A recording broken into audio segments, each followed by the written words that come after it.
Ótima tarde, pessoal, para quem está ao vivo. Ótimo dia, ótima noite para quem está acompanhando em algum outro momento. Seja bem-vindo ao Branding Cast. Hoje estamos com o episódio 8. Vamos falar de planejamento tributário e alta de performance empresarial. Estou aqui com um amigo, Dr. Jean Carlos Borges. Ele é advogado, especialista em empresas e gestão de tributos. Sócio-diretor da Limborse Gomes Advogados. Hoje é um prazer ter você aqui, Jean, para poder contribuir com a nossa audiência aqui sobre um assunto que muita gente tem um conhecimento superficial. Eu acho que a gente vai ter a oportunidade de levar mais, aprofundar mais nesse assunto para poder falar para o nosso público, né? A maioria da nossa audiência são de empresários, né? Então, por isso que os temas do podcast sempre são relacionados a empresas. Então, se você está aí acompanhando a gente, puder curtir, compartilhar essa live, curtir, deixar um comentário, mandar uma pergunta, uma mensagem, vai ajudar bastante. É um momento importante. Então, seja bem-vindo, Jean. Olá, pessoal. Ótima tarde aí quem está nos acompanhando, né? Agradecer aí também, Elton, pelo convite, né? Você, ao Branding Cash, ao Universo Curitiba. E aqui, desde já, né, dispensar a formalidade, né? Sem essa de doutor. Vamos aqui bater um papo bem descontraído. Ah, legal, Jean. Fico feliz de ter você aqui. Uma oportunidade para a gente falar. Eu estava conversando com o pessoal quando eu divulguei a live e tal, tudo, né? Falando lá, e o pessoal falou assim, Elton, vamos começar aqui. O que é alta performance empresarial? O que isso tem a ver com direito? Conta pra gente, Jean. Então, o ponto bem interessante é o seguinte, quando a gente fala, né, em alta performance empresarial, muito se pensa, né, em ferramentas ali de gestão, né, uma gestão estratégica, né, ter ali a definição clara de metas e tudo mais. Uhum. Mas, né, algo que pode ser um aliado, né, na alta performance, aí também um aliado nesse formato de gestão, de visão estratégica, é o planejamento tributário. Por quê? Hoje, né, uma das coisas que mais preocupa o empresário, né, das empresas em geral, é a carga tributária. Porque isso tem um custo, né, de certa forma, um peso ali dentro de toda a composição do funcionamento do negócio. E o direito, né, ele tem uma ligação muito forte com essa questão do planejamento. Por quê? Entender bem a regra, né? Uhum. A regra do jogo, sim, saber como dançar a música é muito importante. Porque não é facultativo também, né? Não tem a opção de não jogar o jogo, né? Exatamente, né? É um jogo necessário, obrigatório e, como muitos brincam, né? É como se o governo fosse um sócio obrigatório da sua empresa. Não tem como... Todo empresário tem total clara visão do primeiro sócio que a gente tem, né? Exatamente, não tem como fugir desse sócio. Então, né, tem que entender como é a melhor maneira de jogar esse jogo. Inclusive, deixa eu tirar uma dúvida contigo, né? Tá tendo aí a aprovação lá no... Como é que eu vou dizer assim? No Senado, né? Não sei se está na Câmara ou no Senado, enfim. Tá tendo a aprovação lá daquele novo imposto, daquele novo formato, quer dizer que já vai ter mais coisas para a gente aprender, descobrir e entender como lidar, né? Que é essa mudança que está tendo agora. Ou tô errado? Na realidade, assim, né? Estamos passando aí, né, pela vinda de uma reforma tributária, né? Uhum. Ela já vem sendo discutida aí há algum tempo. Hoje ela está ali, né, em forte discussão no Congresso. Algumas coisas já estão mais delineadas, outras ainda não. Mas, né, se tudo acontecer como uma expectativa, é bem provável que ela passe a trazer efeitos claros mesmo, né, impactos, a partir de 2026, né, que é a expectativa da vigência dela. Mas ainda não está 100% aprovada, ainda está em discussão. Está passando por um processo, né? Legal. Isso aí é coisa que a gente vai ter que ter no nosso radar aí, os empresários ter no radar, né? Alguns vão precisar de um apoio jurídico aí mais forte para poder passar por esse processo. Acho que outras coisas nem tanto, né? Pelo menos no primeiro momento. Acho que os contadores também vão sofrer um pouco com a mudança, né? Vai dar uma chacoalhada em tudo. E é interessante. Mas falando aqui, então, da parte da alta performance, do que você colocou em ponto para a gente ali, por onde a gente começa essa equalização ali? O que é o primeiro passo que o empresário tem que fazer? Então, o primeiro ponto é fazer uma análise bem detalhada para entender o negócio. Entender o negócio, assim, do ponto de vista das peculiaridades que ele tem frente à legislação tributária. Por quê? Existem, né, segmentos que têm alguns incentivos, outros nem tanto. Alguns têm a possibilidade de acessar regimes especiais. Então, assim, a depender do tipo do negócio, você consegue compreender melhor qual tipo de estratégia pode ser mais aplicável àquela empresa, ao cenário daquela empresa, para buscar uma melhor performance tributária. Então, diria que o começo estaria nessa análise detalhada para compreender o negócio versus a legislação tributária. Desculpa. Tributária, né? E quais são as coisas que influenciam isso? Assim, como eu, empresário, identifico que eu tenho uma oportunidade para mim nesse segmento? Então, aí de começo ali é importante contar com o suporte, né? De pessoas que tenham entendimento claro de como é o sistema tributário e tudo mais. Por quê? Até, assim, certo tempo atrás, se falava muito que um planejamento tributário seria assim, né, só dando uma breve explicação, né? No Brasil a gente tem 3 regimes tributários, né? Sim. Então a gente tem o Simples Nacional, temos o lucro presumido e o lucro real. Então, se a gente fosse passar rapidamente por cada um, o Simples ele seria tido como simples por conta de você fazer um recolhimento unificado, então é uma alíquota, né, sobre tudo, e você vai lá e paga uma guia. O lucro presumido, você tem que recolher os impostos em separado, mas ele recebe esse nome porque aplica-se uma presunção. Então, a lei já diz, de acordo com o ramo de atividade ali, né, o setor, qual é a presunção de lucro e qual é a presunção de despesa. E no lucro real, né, como o próprio nome também diz, aí você vai fazer uma apuração bem detalhada mesmo. O que aconteceu de fato? Quanto foi o lucro? Quanto foi a despesa, né, no real? Então, né, até pouco tempo atrás assim, se dizia muito, bom, eu vou fazer um planejamento tributário, então eu vou solicitar ao meu contador que simule para mim qual desses 3 regimes é o melhor de todos para o cenário da minha empresa. Só que, na verdade, conforme a coisa foi se desenvolvendo, entendeu-se que planejamento tributário está muito além disso. Ele vai ali naqueles pormenores de você entender o cenário da empresa e entender quais as vantagens podem ser obtidas se utilizados os 3 regimes.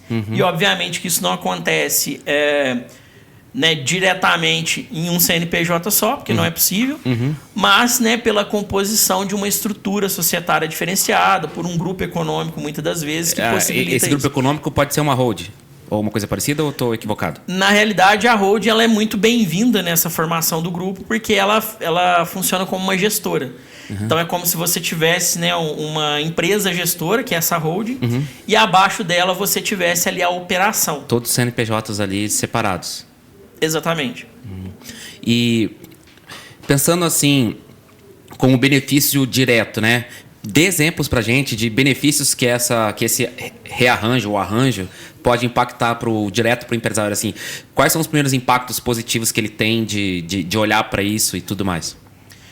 Então, se a gente busca, né, uma boa composição ali dentro dessa formatação, o fato de você ter essa hold inicialmente facilita muito todo o processo de gestão, porque você consegue olhar para o grupo, né, de uma forma mais centralizada. Você não vai olhar CNPJ por CNPJ à parte, mas você consegue enxergar essa gestão de uma forma mais unificada. Facilita também com que seja mais profissional, vamos assim dizer. E dentro de cada regime, você consegue identificar possibilidades do que pode ser feito. Então, por exemplo, a depender do segmento e a depender do quanto de despesa ele tem, pode ser muito interessante a existência de uma empresa no lucro real, porque tem segmentos que têm uma carga de despesa mais pesada. Então, você consegue fazer essa reorganização e trabalhar ali com tributos que são focados no lucro, né? A alíquota ela está focada na apuração pelo lucro. Então, se a gente também for dar aqui uma explicação breve sobre isso, quando a gente pensa, né, nos tributos federais, se a gente pegar os principais, que todo mundo hoje já está mais acostumado com eles, né, que a gente tem imposto de renda, contribuição social, e a gente tem PIS/COFINS, que inclusive esses 2 últimos aqui são até um objeto mais forte da reforma. Mas se a gente pega ali imposto de renda e contribuição social, o foco, né, da tributação ela está no lucro. Já no PIS/COFINS, né, o foco está no faturamento. Então, são focos diferentes. Então, como ali você tem uma apuração de lucro nesses 2 impostos, nesses primeiros que eu disse, se você consegue trabalhar bem com a alocação da sua despesa, entender as despesas dedutíveis, você consegue também, de uma forma lícita, fazer uma apuração mais correta que muitas vezes possibilita a redução da carga tributária. Que é um desafio para toda empresa hoje, né? Exatamente. Porque você praticar um preço competitivo no teu mercado, muitas vezes, né? Óbvio que tem a concorrência desleal, que é que a gente no mundo empresário fala, né? Que é você competir com empresas que sonegam, né? Mas a gente não está falando disso, a gente está falando de você reorganizar as tuas despesas, teus custos, tudo isso de uma forma que você potencializa a economia do imposto devido. Muito interessante você tocar nesse assunto, porque eu sempre digo que o planejamento ele tem 2 pilares. Um pilar é a redução da carga tributária, mas o outro é a regularidade fiscal. E quando eu falo de regularidade fiscal, a gente toca assim nesse assunto que é a sonegação, né? E aí eu quero aqui até dizer, né, que olhando para quem está nos acompanhando, né, muitas vezes o empresário pensa o seguinte: não tem como pagar menos imposto se não sonegar. E aí eu quero dizer para você que, olhando de frente, que tem jeito sim, né, por meio do planejamento tributário. Então não acredite nessa que, né, só tem como se for através da sonegação. Ah, perfeito. Então, se eu estou ali no meu mercado, ali disputando a concorrência ali e tal, tudo, eu quero praticar um preço melhor, que é um desafio e tal, tudo. Às vezes eu vou lá forçar o meu fornecedor a me vender mais barato, eu vou tentar outros meios ali e tal, e aí eu já estou espremendo tudo que dá. Só que eu ainda não olhei para a questão tributária, eu tenho uma boa oportunidade ali. Exatamente, porque muitas das vezes o que pode possibilitar, às vezes em todo esse arranjo, né, que você mencionou aí, eu estou tentando apertar o fornecedor, estou vendo onde dá para cortar. Isso tudo, claro, é muito importante dentro da gestão da empresa. Mas, por outro lado, uma avaliação como essa, ela pode trazer outros pontos positivos, como, por exemplo, entender a questão de trabalhar com o fornecedor na compra, inclusive com nota fiscal. Às vezes acontece muita pessoa fazer compras, a empresa faz ali compras e não tem a nota fiscal. Mas quando a gente está trabalhando nessa estrutura que eu te mencionei aqui de exemplo do lucro real, é muito importante você ter comprovação de despesa. Então é importante você ter a nota fiscal. Então você começa também com o planejamento, né? Eu sempre digo que ele traz, junto com ele, além dessa questão da carga tributária e da regularidade fiscal, ele traz também outros benefícios acoplados que acabam impactando dentro da empresa. A empresa, ela, por natureza, para que o planejamento ele rode bem, ela acaba necessitando de uma profissionalização maior. Então, muitas vezes, o setor financeiro da empresa tem melhorias, né? Você começa a ter um plano de contas mais bem feito, você, por vezes, consegue identificar pontos, muitas vezes ali nos casos trabalhistas, que estão incorretos, às vezes coisas que estão sendo pagas de forma irregular ou pontos que precisam ser ajustados. Então, o planejamento acaba trazendo uma reorganização interna profunda, que não fica só na questão tributária, acaba pegando todos os setores da empresa. Interessante isso, né? Porque, então, a questão da a reorganização, né, tributária, né, essa melhoria, ela provavelmente vai entregar para o gestor, né, para os gestores da empresa, mais informação até para ele tomar decisão de negócio mesmo, né? Vou investir mais aqui, vou mais por esse lado, eu vou separar minha frota, enfim, né? Para ele dar isso, né? Porque eu até já entendi, né? Até você sabe de onde que eu vou tirar essa informação. Quero mandar um abraço aqui para o Guilherme Silveira. Gratidão, Guilherme, e para o Ednilson Maeski. Gratidão, amigos. É muito bom ter vocês aqui, ao vivo com a gente. Então, a questão da frota, né, que eu até sei onde você já fez esse trabalho, né? Então, acho que dá para usar esse exemplo, né? Não precisamos falar da onde, mas usar esse exemplo de como era e como ficou e a diferença que fez. Com certeza, sim, é bem válido. Até antes da gente entrar nesse exemplo prático, né? É um ponto bem interessante, porque a redução da carga, ela gera por si só o quê? Um saldo, né? Uma sobra para a empresa. E essa sobra, ela possibilita muito você começar a enxergar de forma diversa. Onde vou investir, né? Ou então, até do ponto de vista da competitividade, consigo praticar um preço melhor, um preço menor que o concorrente, porque o meu custo tributário está menor. Então, assim, existe muito essa possibilidade. E eu digo que O planejamento ele também cria, de certa forma, uma quebra de limite de crescimento. Porque o que acontece? É muito comum, né, e certamente os empresários que estão nos ouvindo, né, e que nos ouvirem depois na gravação, eles vão se identificar com essa situação de pensar o seguinte: poxa, eu não consigo escalar mais a minha empresa, eu não posso faturar mais, porque se eu fizer isso, eu vou ter que pagar mais tributo, vou ter que pagar mais imposto.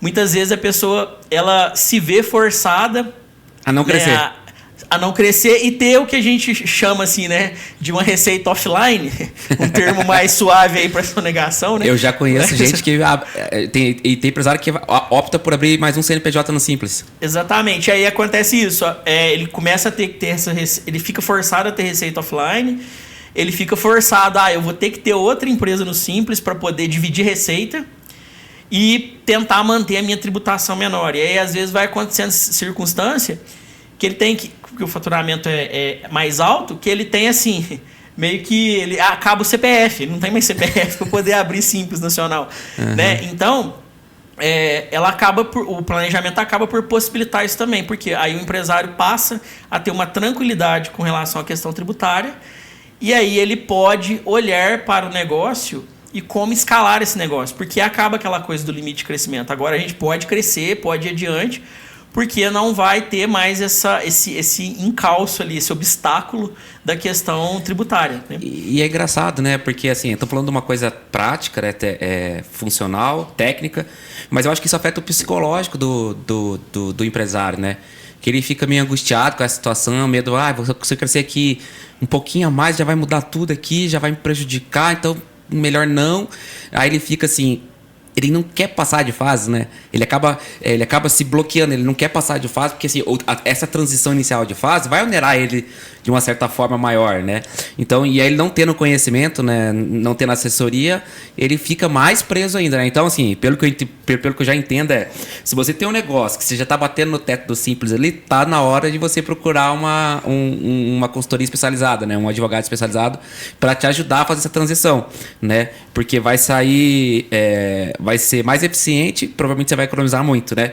Vou aproveitar aqui, a Gabriela Ponce mandou uma mensagem: ó, Jean, excelente profissional, né? A Van aqui mandou palmas, então obrigado por vocês participarem. Cada mensagem que vocês deixam aí ajuda, né, o nosso pequeno podcast a ganhar notoriedade no YouTube, né? Então, gratidão. Agradecer aqui também, abraço aí para Gabi, né? Gratidão pela mensagem. E até assim, pegando um gancho, né? Aí a gente até talvez indo um pouco para a parte de exemplo prático, né? Que acho que isso ajuda também as pessoas entenderem melhor.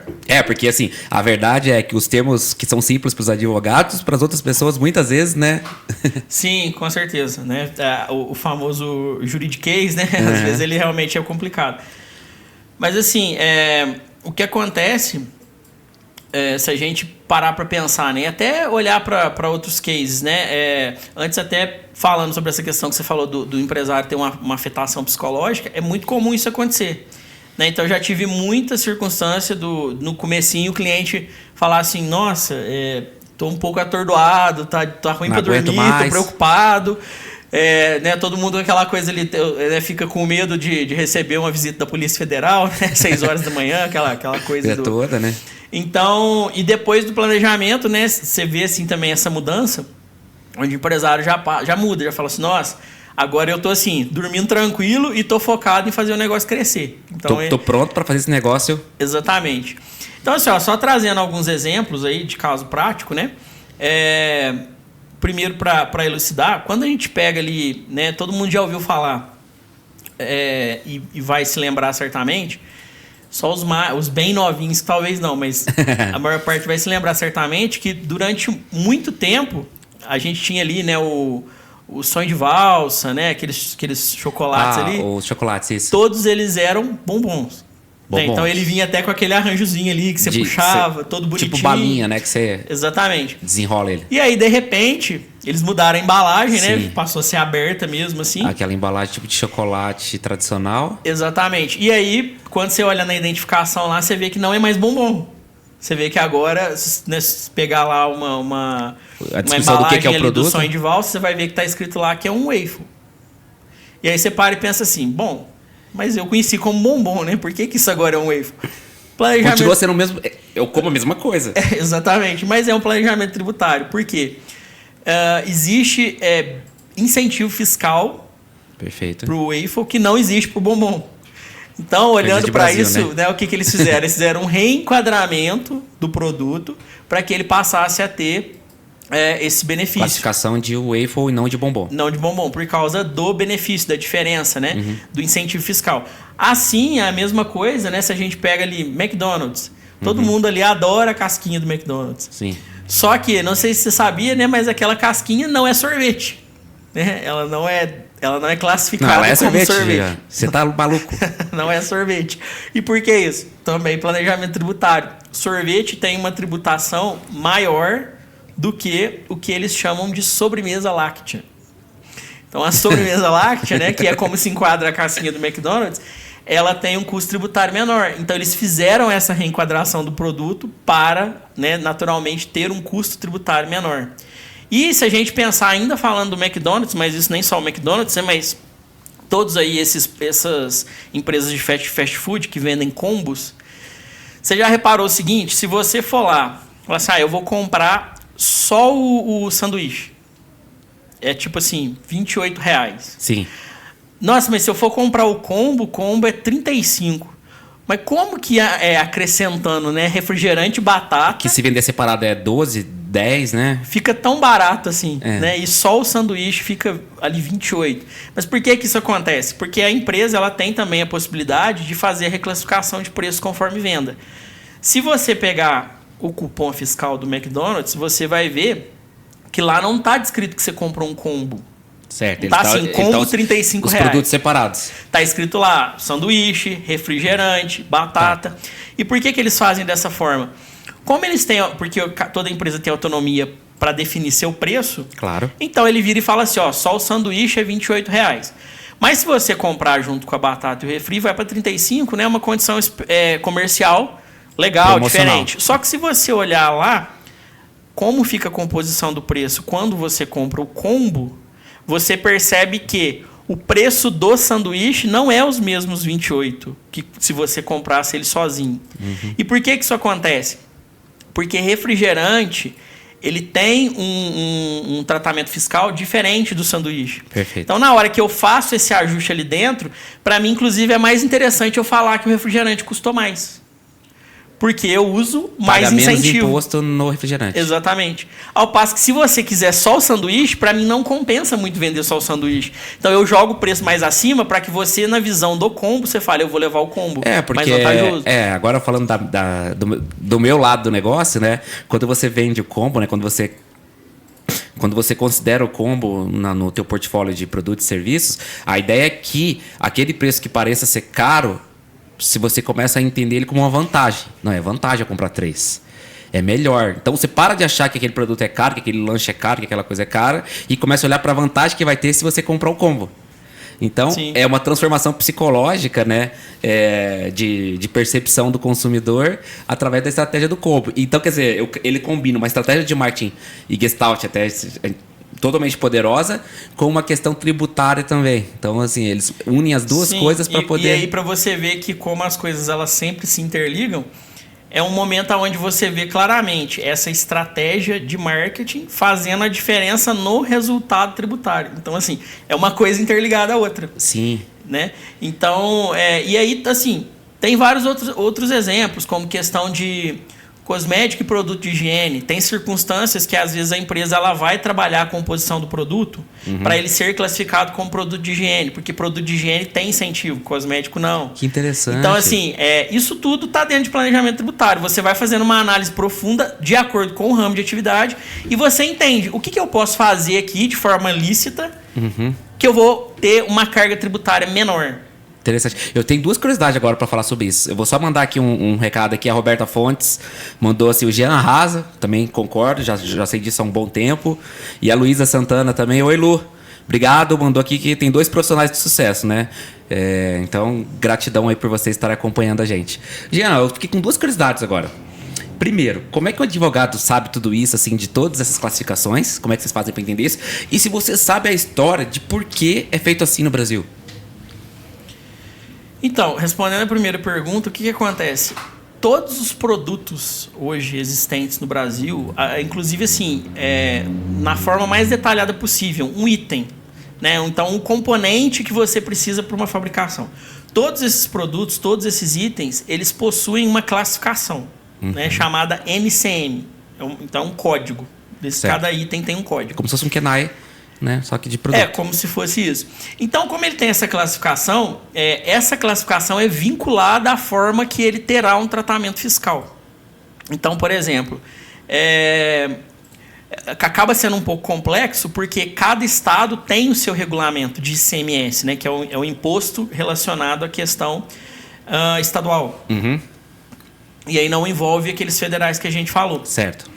Mas esse NCM é muito importante para você ter essa compreensão. Porque no regulamento do ICMS de cada estado, que vai ser aí uma bíblia, né, gigante, imagino, né? enorme, mas ali tem, né, a descrição dos NCMs e como o estado trata esse NCM. Então a gente tem estado que dá incentivo para determinado tipo de produto e nem sempre esse mesmo incentivo é dado no outro estado. Uhum. Você pode ter diferenças. Existem algumas limitações, então é como assim, se você tivesse,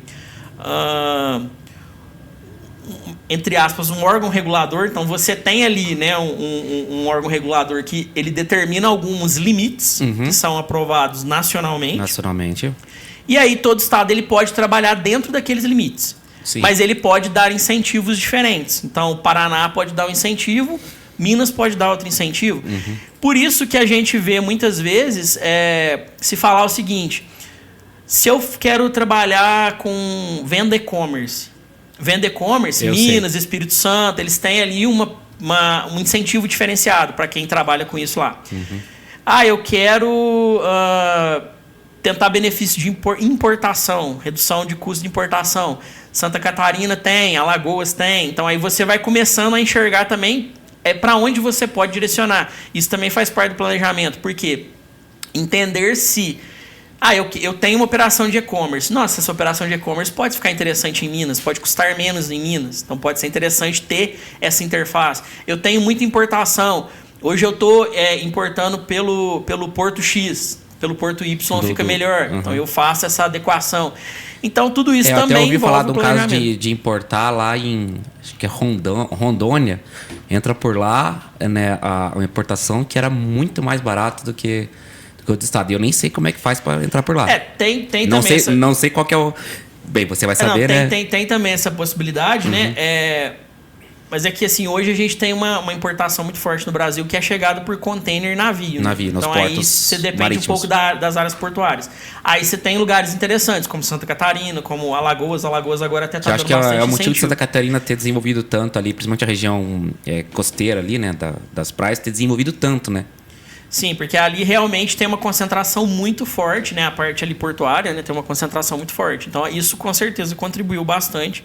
Né? Você tem ali, se a gente avaliar bem, no momento que você estiver ali passando por toda a orla de Santa Catarina, você percebe que toda a orla ela é bastante, né, produtiva, bem pujante, bem organizada. Então, você vê que, e com certeza, isso colabora bastante, porque ali é uma região, né, que está bem pujante. Interessante. E aí a segunda parte como é que o governo, enfim, os governos, como você falou que tem estadual, tal, como que eles definem isso? Qual que é a história deles terem, por exemplo, do bombom lá, né? Ser wafer ou ser bombom? Como que eles chegam nisso?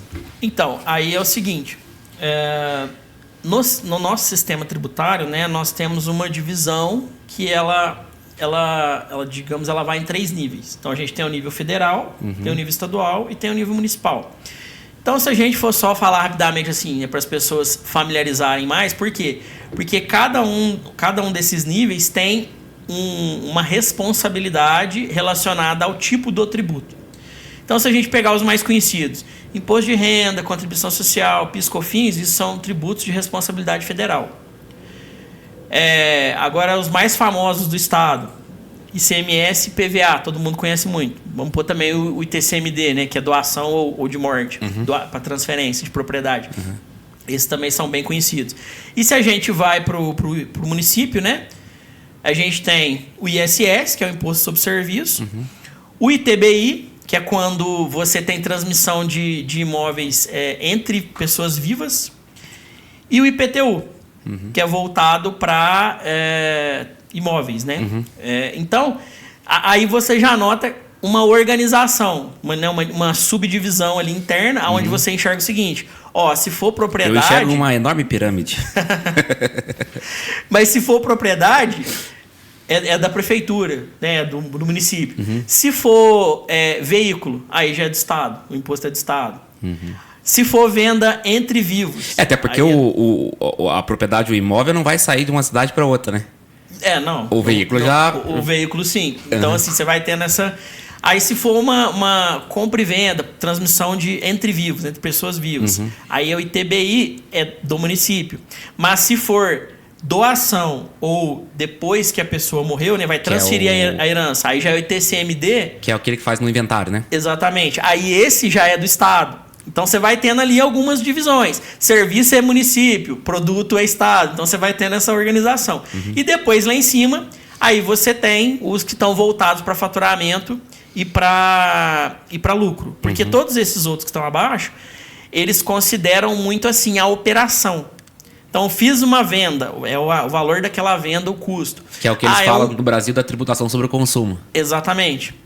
E esse é outro ponto também bastante relevante, porque esse também é um perfil do nosso sistema tributário, que é o foco no consumo. Que é o que muita gente critica, não é isso? Critica bastante porque isso acaba por reduzir o poder de compra. Dos mais... Porque o que acontece? Se a gente fizer uma comparação com outro país onde a tributação não é focada no consumo, se a gente pega os Estados Unidos, por exemplo, né, a parte focada no consumo deles é muito pequena. Então, se você for comparar 1 para 1, você compra muito mais com $1 do que com R$1. Sim. Porque o poder de compra ele é maior, tendo em vista que os produtos de consumo eles têm tributação pequena. E, no entanto, eles são muito mais rigorosos com o imposto de renda lá. Sim, porque aí a tributação sobre a renda ela já é um pouco maior. Ela está mais voltada assim, como se diz, né, numa proporcionalidade, quem ganha mais coloca mais dinheiro no pote, vamos assim dizer. Que é o desejo de todo brasileiro, né? Que é falar assim, poxa, eu ganho tão pouco, pago tanto imposto, não sei por que isso, né? Exatamente, porque se você pega hoje a composição de preço de um produto, se a gente pega, né, um produto que todo mundo utiliza muito, gasolina, combustível, 60% ali é tributo. Então, assim, é uma tributação pesada, se você pensar do ponto de vista de quantas pessoas consomem esse produto e você pensar que da composição ali do preço 60% é tributo, então você tem uma tributação pesada. Eu já ouvi, então olha como é que é interessante, né? Eu já ouvi falando que a gasolina do Brasil é a mais barata do mundo. Só que fica mais cara por causa dos impostos. Então eu não tinha ideia que era 60%, eu sabia que era bastante. Então quer dizer, quando eu abasteço o carro, metade do meu tanque ali está indo para o governo. Metade do valor ali é tributação. Então, isso faz com que o valor fique muito caro. Porque acaba que no nosso país, né, como a gente tem pouca malha ferroviária, quase tudo é sobre combustível fóssil, né? Diesel, gasolina, enfim, né? Bastante. Então, acaba que... E aí, só finalizando aí, como eu estava te falando, dessa questão da organização. Então, como existe esse cascateamento, vamos assim dizer, né? Onde tem essa organização desses 3 níveis, aí se você tem algumas limitações que são, né, federais, então a prefeitura não pode também assim fazer da forma que ela quiser. Então existe uma alíquota mínima e uma alíquota máxima que ela pode cobrar e aí de ela ISS, decide... por exemplo. Aí ela define qual que ela vai utilizar ali. Mas ela não pode extrapolar isso. Então tem esses limites que valem para todo mundo, para todos os municípios, para todos os estados. Mas aí tem essa possibilidade, né, deles legislarem sobre os tributos que lhe cabem, né, que são da sua responsabilidade. E essa parte que você mencionou, como que se define, né, que o EFO vai ter benefício e o bombom não vai? Aí eles fazem uma análise para entender o que seria... Só uma perguntinha antes que você continue. Quem que são eles? O Congresso em conjunto com o governo, porque o que acontece é assim... Então o lobby do EFO é melhor do que o lobby do bombom? Na verdade, assim, não exatamente. Né? Não vou dizer que é necessariamente pelo lobby, porque muitas das definições elas estão relacionadas com entender Se o Um produto impacto. e se o produto ele é um produto, digamos assim, mais voltado à necessidade, ao consumo, numa dieta, por exemplo, se a gente falar de alimentos, numa dieta recomendável, o que o nutricionista recomenda mais? Então, assim, numa questão de você ter incentivo a produtos mais saudáveis ou produtos que sejam mais basilares para o consumo no dia a dia, esses produtos, né, eles têm incentivo. Então, por exemplo, se a gente pega lá cesta básica. Cesta básica, ela tem bastante incentivo. Por quê? Porque é algo entendido como, né, é basilar. Temos que deixar o mais barato possível para não faltar para ninguém. Para facilitar o acesso. Então, por isso que ela tem incentivo. Agora, tem produto, nem eu te comparei ali a questão do produto de higiene e produto de cosmético. Produto de higiene é uma coisa de necessidade básica, você precisa ter. Sim. Agora, o cosmético... Impacta na saúde, né? Impacta no SUS, né? No fim das contas. Exatamente. Agora, o cosmético, assim, é uma coisa um pouco opcional. Você quer ter um creme anti-idade, você quer... Tem umas coisas que a gente fala pra criança aí. Isso não é direito, isso é benefício. O cosmético é um benefício, não é um direito quase, né? Como se fosse isso, se a gente fizer analogia. Então, eles vão... eles, né? O Congresso olhando, porque o Congresso é quem tem o poder de legislar, né? De definir a legislação, aprovar e tudo mais. Então, o que eles fazem ali, né? E o Congresso composto por Senado e Câmara, né? Onde, se a gente fosse ter uma distinção ali entre os dois, é como se fosse o quê? Senado representando o interesse dos estados e a Câmara representando o interesse do povo. Então, seria a composição desses dois para chegar num consenso. E aí, né? Eles que aprovam as legislações, né, os deputados e os senadores. Então, olha-se muito para isso. E se a gente até pega agora um gancho, né, na questão da reforma, o que se diz porque eles estão buscando deixar algumas coisas mais uniformes. Então, hoje, quando a gente fala da cesta básica, não existe uma definição clara nacional. O que são itens de cesta básica? Não tem isso ainda definido bem claro. Então, acaba que cada estado tem um pouco de autonomia para falar. Cesta básica é diferente. Você não sabia. Na reforma, eles estão trazendo a proposta, agora nós vamos ter a cesta básica nacional.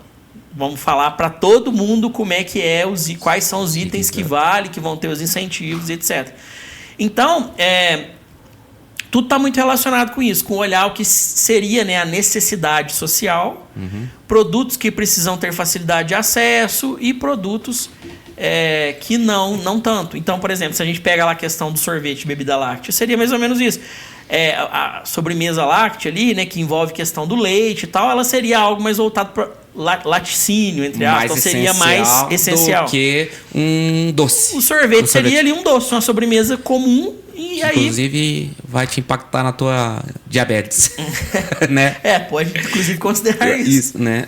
Não, legal, pô. Eu não sabia disso. E, assim, óbvio que você imagina que alguém faz alguma coisa, né? Não é cara coroa que deu, né? Mas não tinha ideia de como era essa mecânica e essa estrutura. Então, acho que pra mim foi muito elucidante a palavra. Acho que sim, né? Sim. Muito elucidante pro pessoal também. Pessoal, se vocês tiverem pergunta, quiserem tirar alguma dúvida ou quiser que o Jean fale de alguma coisa, que talvez eu não toque aqui, manda a sua mensagem. Quero agradecer aqui também o João. Valeu, João. João Marcos Trindade Costa mandou aqui mais palmas, está acompanhando a gente. Jean, quando a gente está falando desses assuntos, né? E agora a gente até entrou na parte como é o Brasil, né? Como é o nosso país. Né? E é legal entender porque são coisas que, às vezes, né, falando de política agora, né, a gente fica muito sobre alguns temas. Só registrar aqui pro pessoal que é água, viu, pessoal? No final a conversa vai tomando outro nível, mas é só água. Então, a gente começa a ter esse entendimento, e quando a gente fala de política, a gente fica abordando lá uns temas bem polêmicos, né, que é o que monopoliza a comunicação ali política. E esses detalhes, né, que o brasileiro não tem acesso a essa informação, né, não sabe esses detalhes de como isso impacta a nossa vida, né.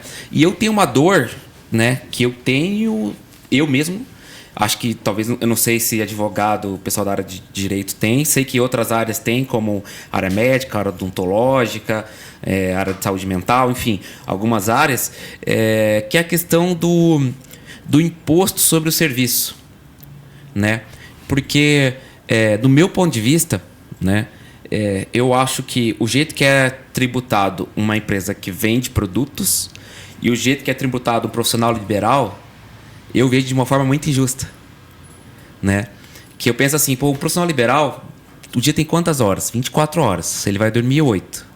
Sobra ali um tempo para ele fazer todo o resto. E esse resto inclui trabalhar.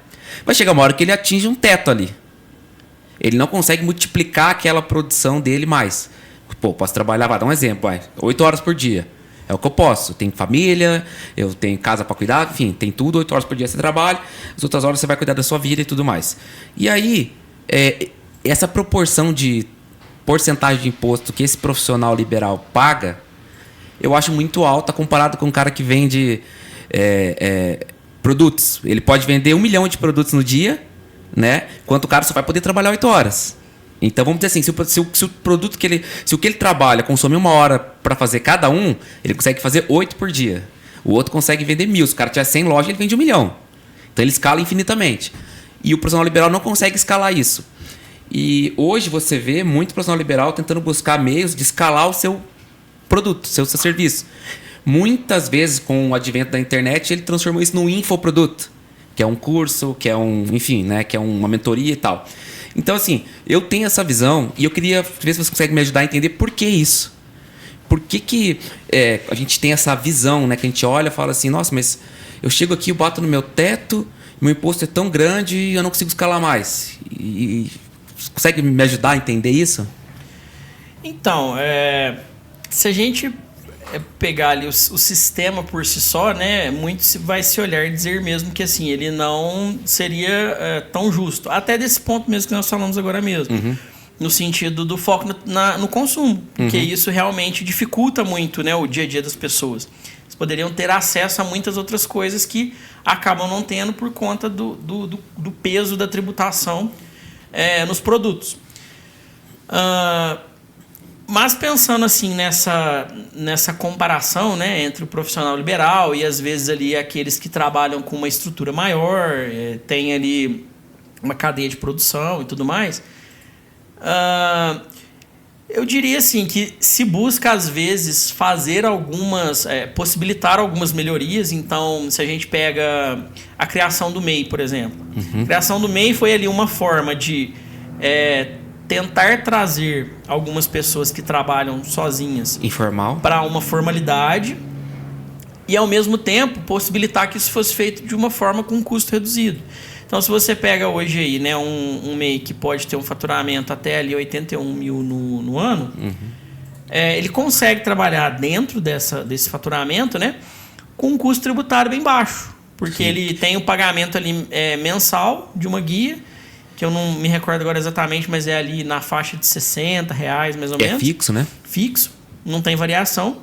E, inclusive, isso conta para o tempo de contribuição previdenciária da pessoa, né? Conta para o ISS. Então, ele acaba ficando assim, formal, organizado e, ao mesmo tempo, com essa receita... Garantindo seus direitos ali. Rodando certinho, tudo ok. Tal, né? Só que, né, naturalmente, se você vai escalando, né, outros desafios vão surgindo. Então meu faturamento agora é maior, 81 não cabe mais. Aí você começa a ir para uma sistemática de microempresa. Aí o que a gente tem? A gente tem questões de alguns incentivos. O Simples Nacional, por natureza, o custo tributário dele até certo ponto é menor. É importante dizer isso porque o Simples tem um limite, né, de faturamento. Sim. Até 4,8 milhões. Mas se você estiver próximo do limite, até um pouco antes disso, ele já não é mais tão interessante assim. Você já tem que considerar outras possibilidades. Quer dizer, antes de chegar perto do limite, já pode ser viável mudar. Sim, uma empresa de serviços, por exemplo, que está ali no anexo 4, né, do Simples Nacional, porque o Simples ele tem ali, salvo engano, cerca de 6 faixas, 5 ou 6 faixas, né, de alíquotas, de acordo com o faturamento anual. Então, a depender ali na empresa de serviços, às vezes ali na 4ª faixa, mais ou menos, já não compensa mais você estar no Simples. Você já começa a entender que talvez o lucro presumido, por exemplo, seria mais interessante. Então, não necessariamente, né, ele vai ser interessante até os 4,8 milhões. Muitas vezes não é. Mas ele vem também como uma forma de simplificar um pouco e ter uma redução frente às outras empresas que são maiores.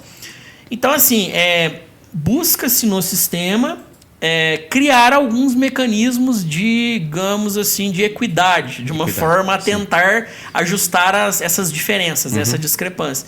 Mas nem sempre, né, vai também ser ali o que vai atender totalmente a necessidade social. E tem também a questão do seguinte, o perfil, às vezes, das pessoas, né, elas ficam ali um pouco mal acostumadas, no seguinte sentido. Bom, eu sou MEI hoje, então eu tenho um custo tributário muito reduzido. Aí minha empresa começa a ir bem, começa a faturar. Eu chego num momento que não dá mais para ser MEI. Aí quando a pessoa pega e pensa assim, poxa, mas agora se eu trocar... Eu vou pagar mais imposto. Eu vou pagar mais. E ela não olha muito assim no sentido que esse é um custo necessário ao crescimento. Ela acaba vendo assim, é mais um custo e eu não quero esse custo. Então, exato. Ela vê como uma coisa negativa. Óbvio que todo dinheiro que a gente acaba saindo do nosso bolso, né, seja pessoa física ou pessoa jurídica, você olha e fala assim, poxa vida, como diz o pai do Cris, né, o Július, não comprar, como é que é? Não comprar... Se eu não comprar nada, o desconto é maior. O desconto é maior. Então, assim, é um pouco desse pensamento, né? Não, com certeza. Mas aí que é o importante de considerar a ideia do planejamento tributário. Por quê? A ideia é pagar o que tem que ser pago de forma justa, mas não necessariamente... Porque muitas vezes, na desorganização, a empresa paga mais do que ela deveria. Sim. Talvez ali num erro, num mau enquadramento, num aproveitamento incorreto da despesa ou de um crédito que possa existir a ser compensado, pode ficar mais caro. Então, por isso que o planejamento ele pode contribuir muito para isso. Ele pode ajudar a empresa a ter uma reorganização e uma profissionalização ao ponto que ela consiga aproveitar todas as despesas que ela realmente pode, que ela consiga aproveitar todos os créditos que ela realmente pode, que ela consiga utilizar de benefícios fiscais que ela tem direito de ter acesso a eles e, às vezes, por desconhecimento, ela não foi atrás. Então, assim, o planejamento é muito positivo, né, em todos os sentidos. Se eu pegar aqui, né, trouxer um caso prático, eu posso dizer o seguinte, já vivi com um cliente a circunstância onde no início o cliente estava daquele jeito que a gente falou, preocupado, estava com receita offline, né? Estava com limitação de crescimento, ele tinha como crescer, mas não podia, porque já não tinha mais para onde ir, não tinha como criar mais CNPJ. E aí, eu lembro exatamente, quando a gente fez a reunião de apresentação, né, porque a gente sempre faz assim, a gente faz uma análise antecipada para poder, né, demonstrar, existe uma viabilidade, não existe uma viabilidade, dá para fazer, não dá para fazer. E eu lembro exatamente, quando a gente chegou nesse momento da apresentação, apresentamos uma possibilidade para eles e eles já ficaram assim, um pouco desconfiados. Eu não acredito que dá para chegar nessa carga tributária. Né? Onde é que tá o erro aí, né? Exatamente. Então... Deixa eu só aproveitar aqui que eu já comentei uma coisa. O Hubert Limborso falou que ainda não sextou, então você fica esperto.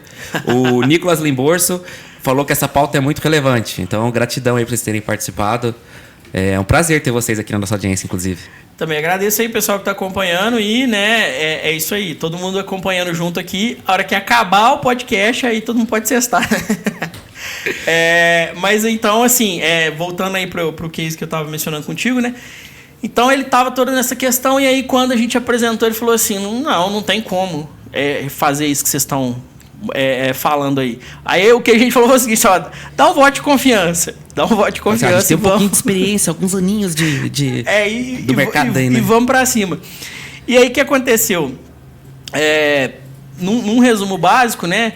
Era uma empresa que tinha, como eu falei, né, receita offline e já estava com uma carga tributária de 9,84%, quase 10%. No estudo de viabilidade, nós apresentamos a possibilidade de chegar a uma carga de 3,5%.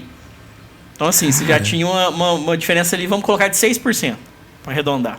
Uma redução... 6% é muita coisa. 6%. E aí, mas como, não sei o que, ele falou só, naturalmente que o ramo de atividade dele contribuiu muito para isso, porque, né, se trata de alimentos, e alimentos têm bons incentivos fiscais, sim, então contribuiu muito, mas houve toda uma realocação, toda uma análise e tal. Não, dá para chegar em 3,5 se a gente for utilizar as possibilidades e tudo mais.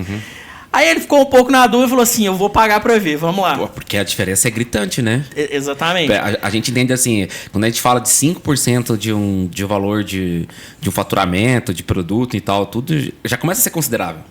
Não, com certeza. E aí, o que aconteceu?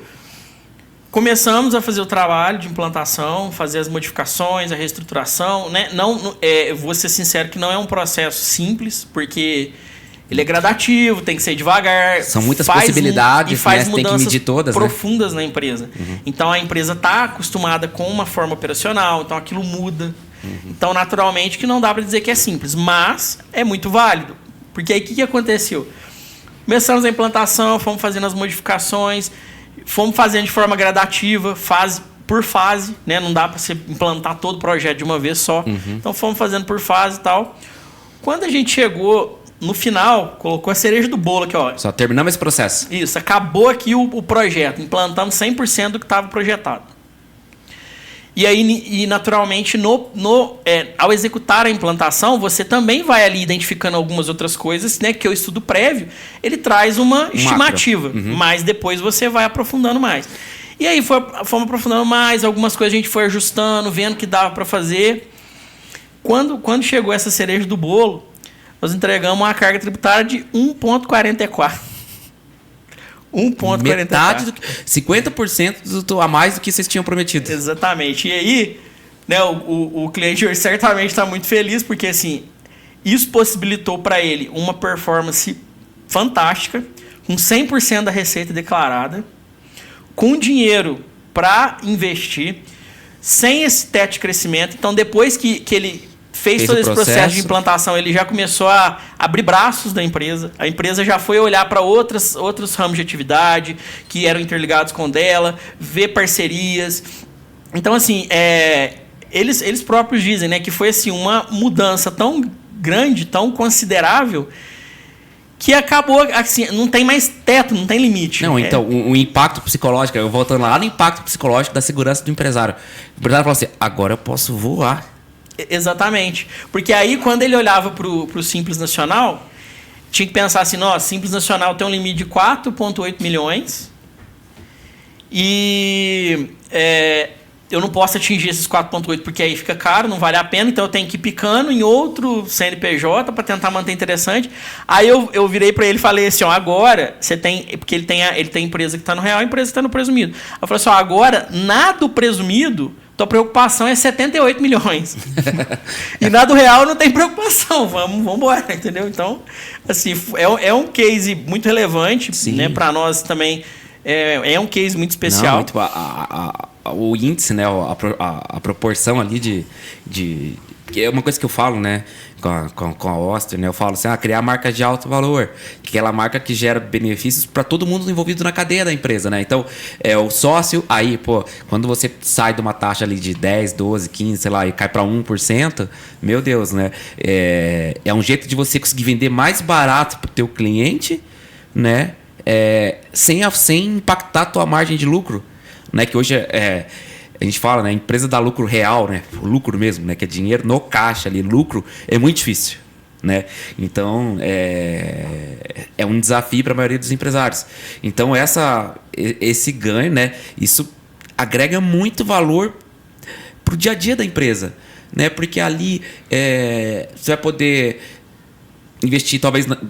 reinvestir esse valor na empresa mesmo, né? Então, melhorar as condições de trabalho, criar novas oportunidades de ganho financeiro para os colaboradores, enfim, né? Não tem limite. E ainda possibilita o seguinte, veja bem, você organiza tudo, tá com toda a receita ok, seus documentos fiscais, seus documentos contábeis, né, vão corresponder melhor à realidade, vai ser o que a empresa de fato fatura.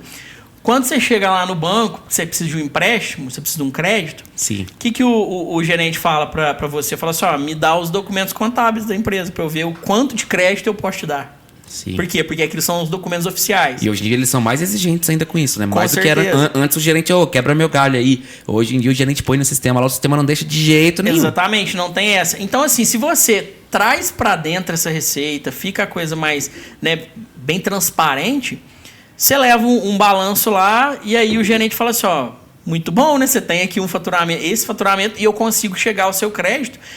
É que um crédito que seja equivalente ao seu faturamento real, porque antes, né, eu não tenho como acessar o que eu acessaria de crédito porque o meu balanço não corresponde à minha realidade. Então, tudo isso impossibilita crescimento.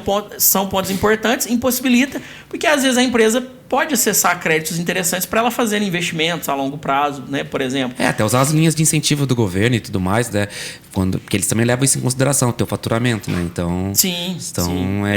Porque dali, né, de enxergar o seu faturamento, né, o histórico da empresa, é que o banco sabe qual que é a capacidade de pagamento e qual que é a segurança que ele vai ter de que fato ele vai receber.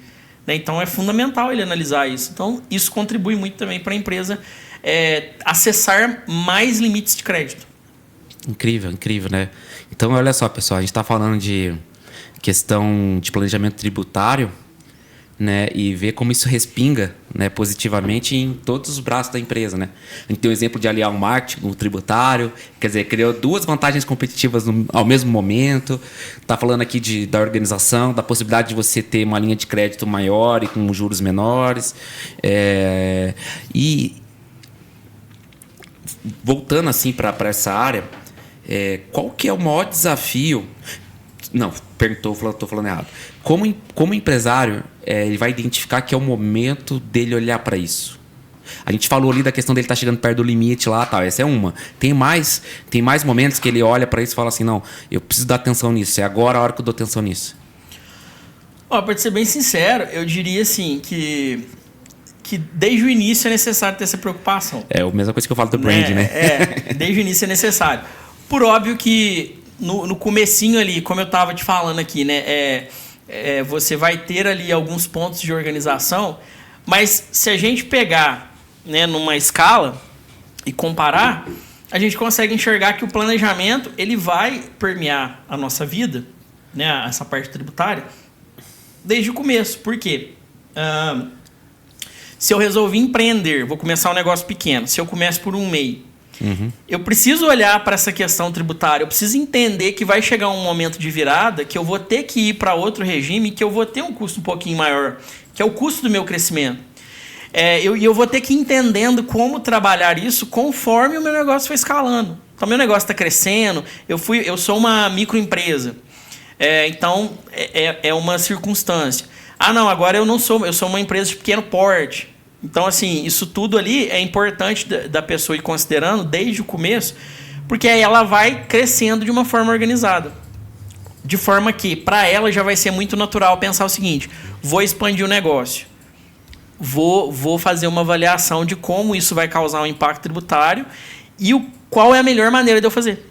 Porque aí isso já vai acontecendo de uma forma gradativa e já vai vindo desde o início. Agora, naturalmente que se isso não aconteceu, não tem por que também não reorganizar a casa. Então, se você hoje já é uma empresa, já superou essa fase, ou já é uma média empresa, não tem por que também não reorganizar a casa. Porque, não, talvez ali, quando a gente trabalha com marca, com marketing, né, a gente fica sempre procurando vantagens competitivas para você potencializar elas no marketing, né? Então, às vezes, uma das vantagens competitivas que você pode ter no teu mercado, no teu segmento, é uma tributação menor. Então, assim, às vezes você não precisa vender mais, você precisa pagar menos imposto. Sim. Né? Você fala assim, poxa, aqui, meu fluxo está aqui, tem um faturamento bom. Já ouvi muito isso. Não, tem um faturamento bom, mas tal, não sobra dinheiro, tal. Uma dessa, o cara está perdendo a oportunidade de diminuir ali a sua tributação, né? De forma totalmente legal, totalmente dentro da lei, tudo certo. E aí ele olha para o concorrente e fala, como é que esse cara está praticando esse preço? Né? E aí ele fica naquela de ter que vender mais barato, mas já está com o limite ali dentro da estruturação de preço dele ali no limite, tem que ficar equilibrando essas duas coisas e tá deixando passar uma oportunidade.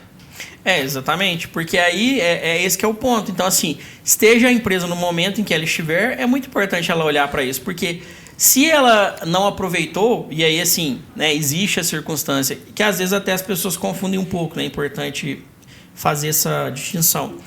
O planejamento tributário, ele não é a mesma coisa, né, que recuperação de crédito tributário, porque às vezes as pessoas confundem. Certo. O que acontece? Se a empresa durante a existência dela, e aí naturalmente a gente vai considerar, né, os últimos 5 anos, que é um período que se pode discutir, que é válido, né?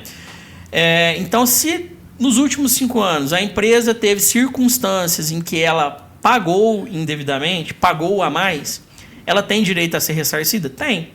E aí esse é um trabalho de recuperação de crédito tributário. Então, você vem, audita tudo, olha certinho como que ela contribuiu, como deveria ser, compara as duas coisas e talvez você encontre sim um saldo a ser restituído. E aí é o trabalho da recuperação de crédito tributário. O planejamento, ele sempre está, como o próprio nome diz, olhando muito para frente. Então, o que eu posso fazer para melhorar a minha performance, né? Ficar com a alta performance adiante, para frente? Porque até aqui já aconteceu. Sim. Se eu conseguir recuperar algo, ótimo, excelente, porque eu vou trazer isso até para uma compensação de tributos futuros. Mas, se eu consigo olhar para frente com um planejamento estratégico e trazer o planejamento tributário para dentro disso, estrategicamente, eu então consigo entender que ter uma carga tributária melhor daqui para frente, né, é como se eu digo muito que quando a empresa decide fazer o planejamento, é como se ela criasse um marco na história dela. Por quê? Porque até aqui ela fez de um jeito. Nesse momento em diante ela vai fazer de outro. E aí a ideia aqui é que faça um impacto na história da empresa. Que a partir daqui ela comece a ter resultados diferentes e melhores. Né? E isso é a ideia da alta performance. Então, por isso, esse marco, essa ideia de que dali para frente é outra história. É visar o crescimento, é visar novos negócios, é tentar entender aonde eu vou alocar o dinheiro que está sobrando, se eu vou investir, se eu vou reduzir a minha margem, ou se não, eu vou reduzir o meu preço, mas a minha margem vai continuar sendo a mesma, porque agora meu custo tributário é menor. Então, tudo isso vai fazer uma diferença considerável. Agora, assim, um ponto que eu queria focar nele aqui agora, né, e frisar, é a questão do que as falhas, né, os erros tributários, no que eles podem ocasionar, né, onde eles podem levar. Porque o que acontece? Quando você começa a ter uma vivência empresarial, onde você vai gerando passivos fiscais, a empresa, por natureza, né, como ela é um ser autônomo, né, separado da pessoa física, então a empresa é como se ela fosse ficando ali contaminada. E aí o que acontece? A empresa ela começa a sofrer com aquilo, porque aí se você começa a ter débitos, você começa a ter cobranças, você começa a ter discussões administrativas inicialmente, né, com a Receita por conta de débitos que ela está alegando que você é devedor. Num segundo momento, né, isso vai para uma dívida ativa, inicia uma execução fiscal. Quando você chega a esse momento, o que acontece? A empresa ela sofre ainda mais, porque você tem uma execução fiscal, o fisco ali, ele vai pedir bloqueio, ele vai pedir bloqueio de valores em conta, ele vai pedir bloqueio de veículo, ele vai pedir bloqueio de imóvel. Então, ele pode, inclusive, a depender da circunstância, de como for configurado tudo, o sócio ser responsabilizado, porque é importante dizer o seguinte: a empresa é um ser autônomo, sim, mas ela não faz nada sozinha. Ela tem que ser representada por alguém. Ela faz pelo CPF, então tem um CPF à frente. Esse CPF fez tudo certo? Será que aconteceu alguma coisa que diz que não? E às vezes não é nem de maldade. Às vezes é muito comum a pessoa pensar assim: pô, eu sou dono da empresa, a empresa é minha, o dinheiro da empresa é meu.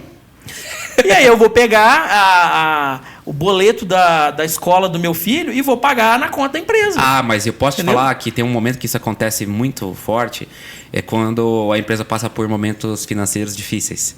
Que aí ele começa a remanejar dinheiro de um lado para o outro, pessoa física, pessoa jurídica e tal, tudo. E aí vira aquele embololô, né? Sim, isso acontece bastante. Mas tem casos em que a pessoa já entende que ela pagar na conta da empresa não está errado, porque o dinheiro da empresa é dela. Então ela vai lá e paga. E aí isso é um ponto ruim, porque isso pode criar uma circunstância de entendimento que o representante legal, sócio administrador ali, ele agiu de uma forma irregular. E aí ele tem que ser responsabilizado com o patrimônio particular também. Então pode avançar sobre o CPF. Então, assim, é muito importante olhar para isso, porque o débito fiscal ele pode chegar ali a gerar problemas sérios, não só para a empresa, mas como também para o sócio da empresa. Inclusive, se a gente pega ali e analisa do ponto de vista de penalidades, não existe penalidade do ponto de vista que a gente fala acessória, né, que seria uma multa, não existe penalidade maior do que a tributária. Você imagine que uma empresa que é autuada e a depender do entendimento que houver, se for classificado assim, não, tudo isso que foi feito aqui a empresa fez consciente para fraudar o sistema tributário, para não recolher, né, a multa pode chegar a 225%.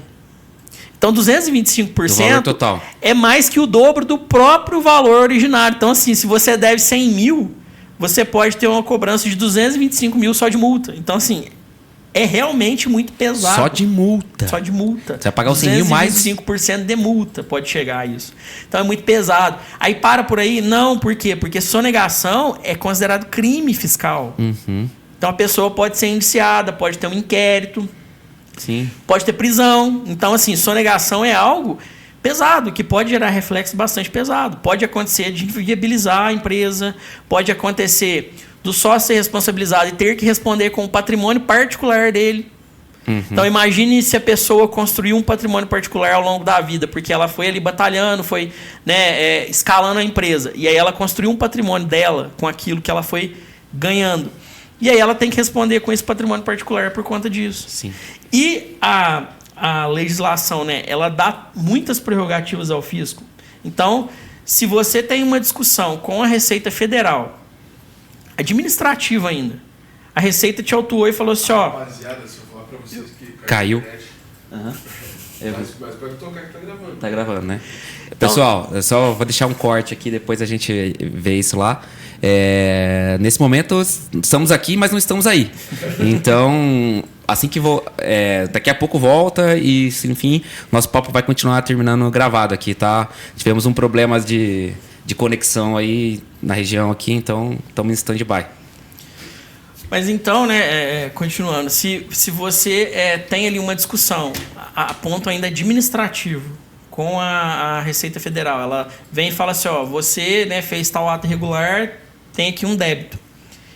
Enquanto você ainda está discutindo com ela, não está ainda resolvido, você não foi considerado ainda, e nem foi prejudicial, isso ainda é administrativo. Você está discutindo você e a Receita, não tem nem o judiciário envolvido.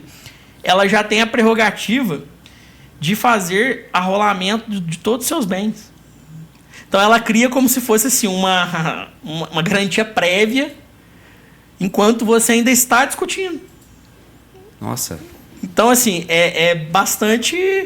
Por isso que todo mundo chama de leão, entendeu? É bastante feroz a sistemática. Sim. Então, né, esses são pontos que precisam ser muito considerados, porque eles podem trazer grandes problemas mesmo. Nossa, chega a ser assim... A gente tem sempre uma ideia geral, mas quando você não vivencia isso, você não tem ideia do tamanho que isso pode tomar, né? Do impacto que isso pode ter na vida do empresário, né? É um pouco assustador, na verdade. Sim, sim. Por isso que muitas vezes acontece essa circunstância, né? De quando vai criando esse passivo tributário e o empresário sabe que não está tudo certo, cria-se esse ambiente ali de um pouco de medo, de o que será que pode acontecer se, né, digamos, eu for descoberto. Se a Receita bater aqui na porta, ou se a Polícia Federal bater aqui na porta por uma questão de apuração de crime fiscal. Então, esse ponto também é muito importante a ser preocupado, porque o planejamento ele também pode contribuir para essa segurança. Perfeito.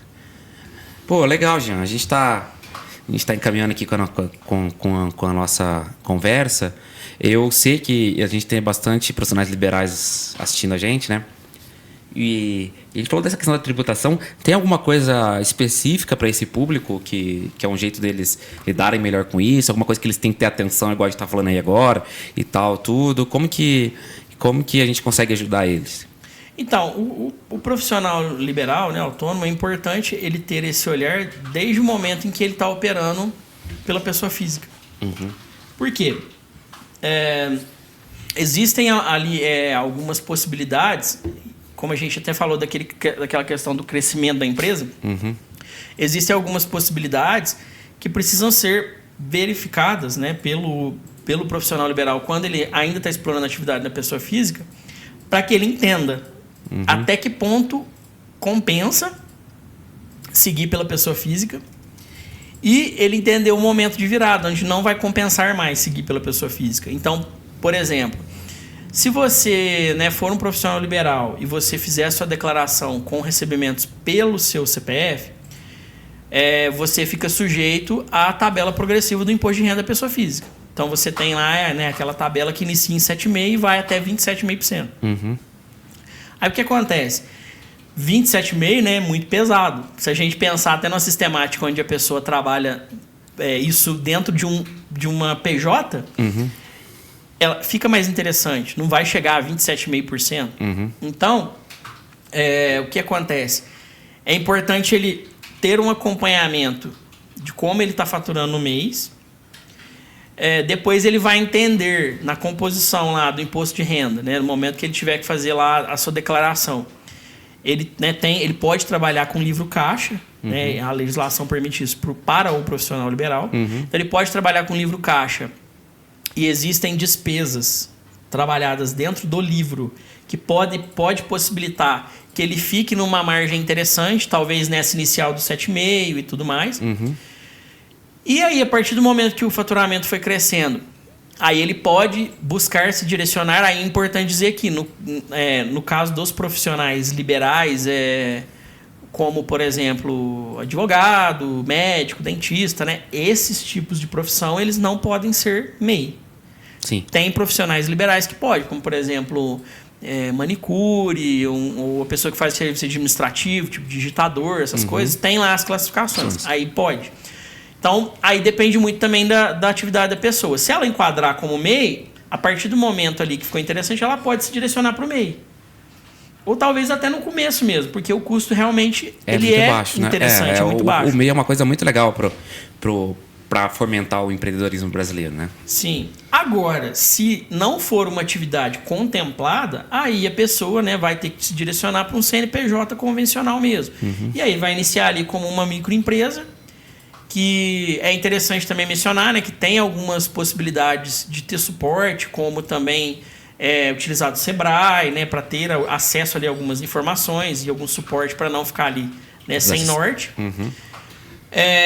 E aí ir se organizando ali, né, vai se enquadrar ali inicialmente no Simples Nacional, mas ir acompanhando essa evolução, como eu mencionei, porque vai chegar um momento que não vai ser interessante esperar chegar perto do limite. Vai ter uma faixa ali já, um Simples, salvo engano, por volta da 4ª faixa, quando é serviço, já não vai ser muito interessante. Então, a pessoa, até o profissional liberal ali, né, que trabalha sozinho, às vezes no CPF, é importante ele ter essa preocupação de se planejar tributariamente, porque pode começar de uma forma bem interessante no próprio CPF, mas conforme a atividade for escalando, deixa de ser interessante. Aí ele precisa entender o momento de ter o CNPJ, entender o momento de tô no Simples, vou mudar para o presumido. Então, por isso que o planejamento ele vai ser importante desde o comecinho. Interessante, porque essa questão do 27% para 7% já é um abismo, né? Então... Gigante. Quando a gente fala de imposto de renda e fala dessa taxa de 27,5%, é um negócio que você fala assim, não, vou parar. E não é um faturamento alto. Se você pegar ali hoje, né, o que seria a maior faixa, né, da tabela do imposto de renda, você vai ter ali uma faixa de valor de 6 mil e pouco, 7 mil reais, aonde você já vai estar vinculado a esses 27,5%. E aí, disso aí para cima é 27,5%. Então não é nenhum faturamento mensal alto, entendeu?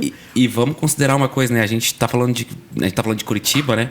Então a gente tá falando de uma cidade que esse 6,5 aí não é muita coisa, não, né? Que assim, fatalmente você vai atingir bem mais que isso e você vai cair nesse 27,5% que exatamente. Monstruoso, então, né? Daí, se você vai para o MEI até o limite ali dos 81, ou se você vai para uma empresa, uma microempresa, iniciando pelo Simples Nacional, você já não vai ter uma carga tributária que vai ser de 27,5%. Então, já fica interessante. E aí, você vai naturalmente olhando sempre para uma referência.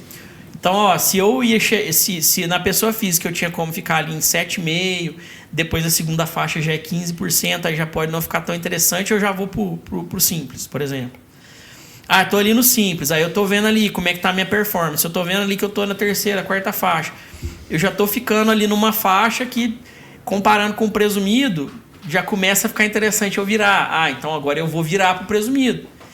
Claro que existem as limitações, né? Então, você tem ali umas questões de, eu não posso trocar de regime toda hora, como eu quiser, né? Tem que respeitar o exercício, né? O ano, tem o momento certo de fazer isso, mas por isso que eu preciso planejar, porque se eu faço planejamento, eu sei, por exemplo, que conforme eu estou caminhando agora, em janeiro de 25 eu vou mudar. Eu vou do simples para o presumido, por exemplo, porque eu já estou acompanhando o que está acontecendo nesse ano. Já tem uma estimativa do que vai acontecer. Exatamente. Então, por isso, essa ideia de planejar, porque se você faz o planejamento, é como se você estivesse buscando caminhar à frente.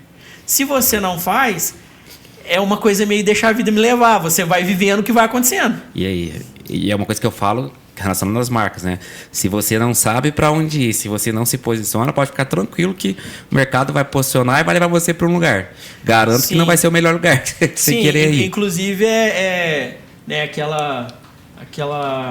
aquele trecho muito famoso do Alice no País das Maravilhas, né, na conversa com o coelho. Para onde você quer ir?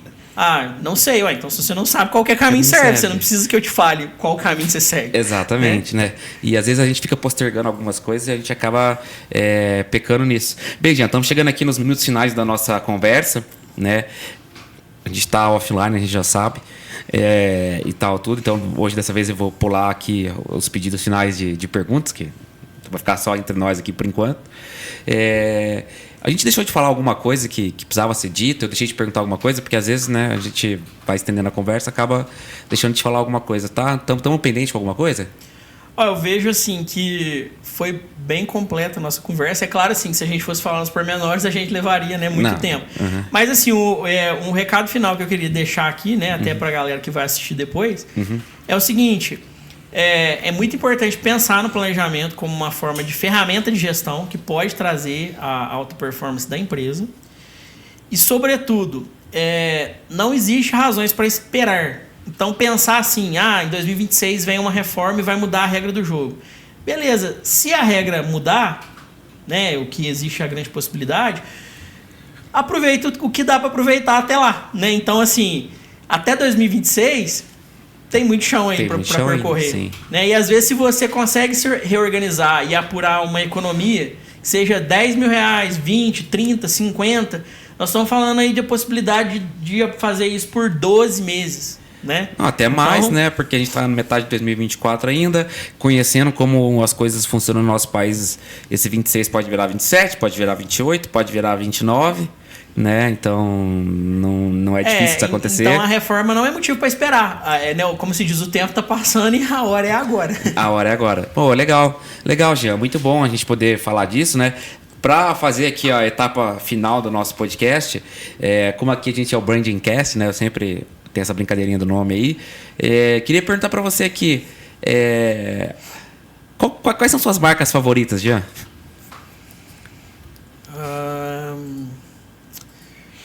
Bom, acho que Coca-Cola, né? Inegável.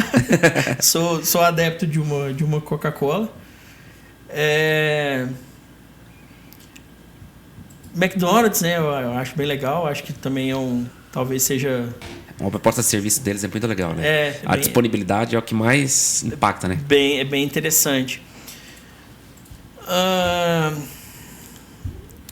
Acho que, assim, vamos pensar que Nike, né?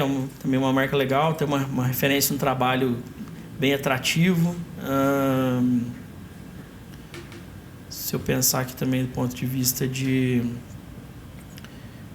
serviços, né? Acredito que a Microsoft, né? Uma marca interessante, também tem um job legal. Que é muito parceiro dos empresários, né? Também. E, né, por que não dizer a da minha empresa? Ótimo. Da Limborse Gomes. Perfeito, porque é a camisa que você veste, né?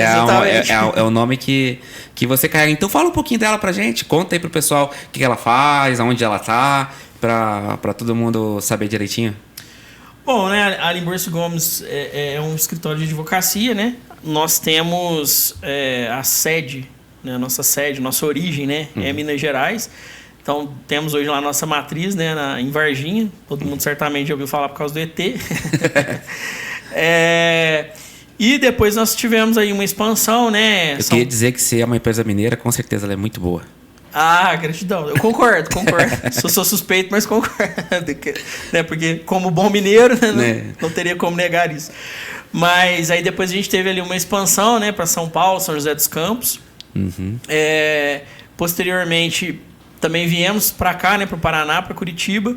E hoje também já estamos ali, né, vislumbrando uma operação também em Santa Catarina. O nosso trabalho, né, ele é bastante focado em empresas. Nós buscamos ali a ideia de uma assessoria completa, né, fazer tudo que a empresa precisa, vamos assim dizer. Focado na empresa, né? De forma jurídica. E de uma forma muito especial, né, a gente tem esse trabalho muito voltado para o planejamento tributário, né, com esse foco aí da regularidade fiscal, com esse foco da redução da carga e, sobretudo, de dar um suporte para a empresa de uma forma bem ampla, no sentido de estar junto, né? Não só estar ali na constituição do projeto, mas estar ali de mão dada com a empresa para implantar, para fazer acontecer, né? Para acompanhar, né? Ajudar ali no esclarecimento das dúvidas e, de certa forma, assim, nós somos um escritório que se propõe a viver o dia da empresa. Então, não é só assim uma assessoria remota, né? ou à distância, ou com reuniões conforme a necessidade, mas assim, literalmente estar no dia a dia da empresa, entender como ela funciona, né? Inclusive, cada cliente eu faço muita questão de ir até a empresa, conhecer o negócio. Se for uma indústria, eu gosto de andar lá na fábrica, ver o pessoal trabalhando, entender como a operação funciona. Então, a nossa proposta é muito essa, e ela está muito vinculada ao nosso propósito de levar a prosperidade à vida das pessoas como um todo, todos aqueles que se relacionam conosco. Então, seja o cliente, seja um fornecedor, um prestador de serviço, as pessoas que fazem parte da empresa, né, os nossos talentos, né, os nossos colaboradores, associados, eles também, né, a gente quer que essa prosperidade também chegue a eles. Então, a ideia é que consigamos aí, né, atingir essa prosperidade para todos aqueles que se relacionam conosco. Legal. Eu estava tentando encontrar aqui agora também as mensagens do chat ao vivo, porque tinha mensagem na hora que caiu. Então, pessoal, vou ficar devendo aí que eu não consegui acessar aqui para poder ver, infelizmente. A internet caiu no finalzinho da nossa conversa. Inclusive, tinha mais mensagens enaltecendo o trabalho seu e da Limborso. Então, só para ressaltar aqui que teve as mensagens, não deu tempo da gente ler, infelizmente a conexão caiu. Jean, então, você acabou de falar da Limborso, né? Explicou para o pessoal tudo que ela consegue ajudar. Onde que o pessoal encontra a Limborso e Gomes? Bom, aqueles que desejarem ali, né, falar diretamente comigo, né? Eu fico ali à disposição no Instagram, né? Pelo @jeanborges.adv. Também é possível ali Jean com J, pessoal. Jean com J, isso. Também é possível acessar, né, o Instagram, né, do escritório, né, @Limborso Gomes Advogados, ou então o site também, né, onde tem lá os canais de comunicação. E nós ficamos assim totalmente à disposição, seja para esclarecimentos posteriores, né, alguém que ver esse vídeo depois, né, e quiser entrar em contato, a gente fica totalmente à disposição. Pô, muito legal, cara. Gratidão por ter você aqui. Né, eu te admiro muito, a gente já tá fazendo uma longa caminhada juntos aí, vivenciando coisas incríveis juntos. Fico muito feliz de você ter vindo.